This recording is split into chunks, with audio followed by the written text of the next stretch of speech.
Hello दोस्तों, आप सभी का स्वागत है आज के इस नए वीडियो में आपके अपने चैनल अपना घर कंस्ट्रक्शन पे। आज हम लोग पार्ट 4 डिस्कस करेंगे।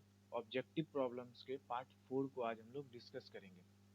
इससे पहले हम लोग 3 वीडियो इस पे बना चुके हैं। टोटल 15 नंबर ऑफ क्वेश्चन हम लोग डिस्कस कर चुके हैं 3 पार्ट में। हर पार्ट में हम लोग 5 क्वेश्चन डिस्कस करते हैं, जो कंप्लीट हम लोग सिर्फ आंसर को नहीं हम लोग डिस्कस करते हैं, उसके पीछे का जो आंसर जहाँ से आता है उसको भी हम लोग कंप्लीटली डिस्कस करते हैं। ठीक है, तो आज हम लोग 5 क्वेश्चन और डिस्कस करेंगे जो हमारा पार्ट 4 होगा। इसको हम लोग कंटिन्यू चलाते रहेंगे, जो आरसीसी और मटेरियल से क्वेश्चन रहेगा। तो चलिए दोस्तों, वीडियो को शुरू करते हैं। तो चलिए, सबसे पहला क्वेश्चन हम 16 नंबर क्वेश्चन है, the strength of concrete after 1 year as compared to the 28 days strength about।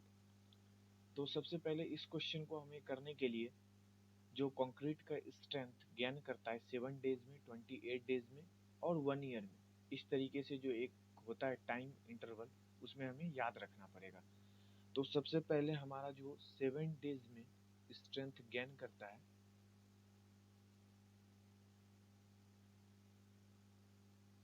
7 days में हमारा कंक्रीट जो स्ट्रेंथ गेन करता है वो 66% गेन करता है। 66%। 28 डेज में जो हमारा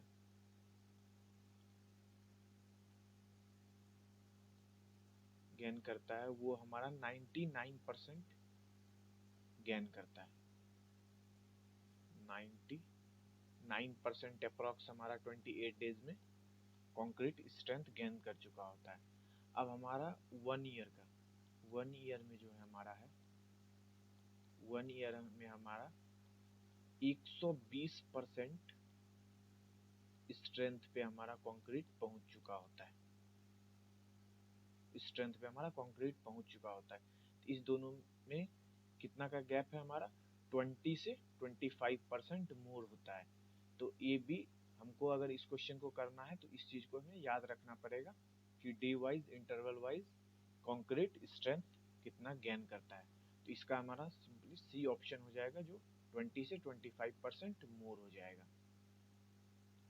चलिए, अब हम लोग 17 नंबर क्वेश्चन देखेंगे। As compared to ordinary Portland cement, high aluminium cement has. तो ये मटेरियल का प्रॉब्लम है। इसको हम लोग अगले वीडियो में हम लोग कोशिश करेंगे ऑर्डिनरी पोर्टलैंड सीमेंट और हाई एल्यूमिना सीमेंट का अलग अलग इस पे वीडियो बन सकता है, क्योंकि ऑर्डिनरी पोर्टलैंड सीमेंट का जो अलग अलग कंपोजिशन क्या क्या है और उसका एडवांटेज, डिसएडवांटेज, और हम लोग किन जगहों पे जनरली यूज करते हैं हम लोग ऑर्डिनरी पोर्टलैंड सीमेंट, तो उसको क्यों यूज करते हैं, और किन जगहों पे हम लोग हाई एल्यूमिना सीमेंट यूज करते हैं। तो ये बहुत अच्छा टॉपिक है, इसको हम लोग फुल वीडियो में डिस्कस करेंगे एक एक करके। तो आज हम लोग सिंपली इस क्वेश्चन को देखेंगे। As compared to ordinary Portland cement, high alumina cement has higher initial setting time but lower final setting time, lower initial setting time but higher final setting time, higher initial and final setting times, और D option हमारा क्या है? Lower initial and final setting time. तो इसका मतलब है इस question को करने के लिए हमें दोनों का इनिशियल सेटिंग टाइम और फाइनल सेटिंग टाइम याद रखना पड़ेगा। तो ऑर्डिनरी पोर्टलैंड सीमेंट जो होता है, ओपीसी, ऑर्डिनरी पोर्टलैंड सीमेंट, उसका जनरली आदमी को याद रहता है कि इनिशियल सेटिंग टाइम जो हमारा होता है वो होता है 30 मिनट। ये ऑब्जेक्टिव में भी कई बार आ चुका है और आते रहता है, तो इसको भी हमें ध्यान रखना। और इसका फाइनल सेटिंग टाइम जो हमारा होता है वो होता है 10 आवर,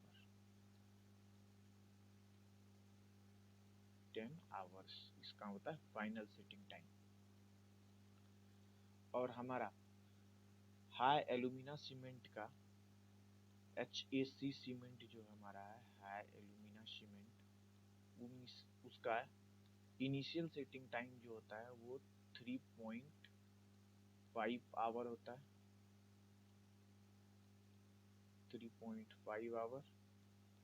और फाइनल सेटिंग टाइम जो होता है वो होता है 5.5 आवर। तो इसका मतलब है कि ऑर्डिनरी पोर्टलैंड सीमेंट जो है हमारा वो जल्दी सेट होता है। तो जो हमारा एल्यूमिना सीमेंट क्या होगा, lower initial setting time, late से सेट होता है, और फाइनल सेटिंग टाइम क्या होता है हमारा, ज़्यादा होता है। तो इसको हमें, इससे हमारा बी ऑप्शन हो जाएगा। तो इस चीज़ को हमें, इस क्वेश्चन को करने के लिए ध्यान रखना पड़ेगा, ऑर्डिनरी पोर्टलैंड सीमेंट का इनिशियल और फाइनल सेटिंग टाइम क्या होता है, और हाई एल्यूमिना सीमेंट का इनिशियल और फाइनल सेटिंग टाइम क्या होता है। तो इस चीज़ को हम लोग ध्यान रखेंगे। चलिए अगला क्वेश्चन 18 नंबर, ये बहुत इजी क्वेश्चन है। Modulus of rupture of concrete is measured of. ये हम लोग पिछले वीडियो में डिस्कस कर चुके हैं इस तरह का प्रॉब्लम। तो पहला ऑप्शन क्या है, flexural tensile strength, direct tensile strength, compressive strength, split tensile strength. तो इसमें हमारा ऑप्शन ए हो जाएगा, फ्लेक्सुरल टेंसाइल स्ट्रेंथ होता है मॉडुलस ऑफ रप्चर कंक्रीट का जो मेजर करता है। ठीक है, ये जो हमारा होता है अलग अलग परसेंटेज में होता है। डायरेक्ट टेंसाइल स्ट्रेंथ कुछ परसेंट होता है, फिर स्प्लिट ये पिछले वीडियो में हम लोग डिस्कस कर चुके हैं जो 66% होता है। In order to obtain the best workability of concrete, the preferred shape of aggregate. हमारा वर्केबिलिटी के लिए बेस्ट जो हमारा एग्रीगेट होगा वो कौन सा होगा, इस हिसाब से। तो हम लोग वर्केबिलिटी का डिस्कशन फर्स्ट वीडियो में ही किए थे। वर्केबिलिटी का मतलब होता है कि हमारा जो कंक्रीट हो इजीली प्लेस हो जाए, उसको हम लोग को जो होता है एक शेप ढालने में उसमें प्रॉब्लम ना आए और कम वेस्टेज में हो, इसी को हम लोग वर्केबिलिटी कहते हैं। तो वर्केबिलिटी को देखते हुए ए ऑप्शन हमारा rounded, elongated, angular and all of the above. तो सबसे पहले अगर इलोंगेटेड है मतलब लंबा लंबा है, तो वो क्या होगा कि हमारा जो शेप का हम लोग चाहेंगे कंक्रीट बनाना उसमें हमें प्रॉब्लम क्रिएट करेगा। तो ये ऑप्शन तो नहीं हो सकता है, क्योंकि वर्केबिलिटी का मतलब होता है इजीली हमारा प्लेस हो और कम लॉस पे। एंगुलर, एंगुलर भी हमारा नहीं होगा, और ऑल ओवर वो तो हो ही नहीं सकता है। तो हमारा राउंडेड रहेगा तो क्या होगा, इजी होगा हमें उसको प्लेस करने में, और हमारा लॉस भी कम होगा। तो वर्केबिलिटी भी इससे इंक्रीज हो जाएगा। तो हमारा लास्ट क्वेश्चन है 20 number, buckling of sand is maximum if moisture content is about. क्या होता है, वाटर जो सैंड में होता है उसके कारण क्या होता है, हमारा वॉल्यूम इंक्रीज हो जाता है सैंड का, एक लेयर वाटर क्रिएट कर लेता है। तो उसी को हम लोग बकलिंग ऑफ सैंड कहते हैं। तो ये क्या होता है कि वॉल्यूम इंक्रीज कर देता है। तो हमारा जो होता है 2% फर्स्ट ऑप्शन है, बी ऑप्शन क्या है 4% है, सी ऑप्शन 6% है, डी ऑप्शन 10% है। तो इसमें हम मैक्सिमम जो होगा मॉइस्चर कंटेंट हमारा 4% होता है। जब हमारा 4% मॉइस्चर कंटेंट होता है तो हमारा वॉल्यूम जो होता है सेंड का वॉल्यूम जो होता है 25% से इंक्रीज हो जाता है, समझ सकते हैं।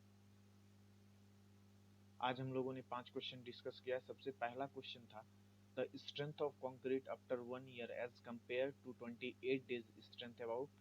इसका क्या हो जाता है 20 to 25% मोर होता है। ठीक है, as compared to ordinary Portland cement, high alumina cement has lower initial setting time but higher final setting time हमारा होता है।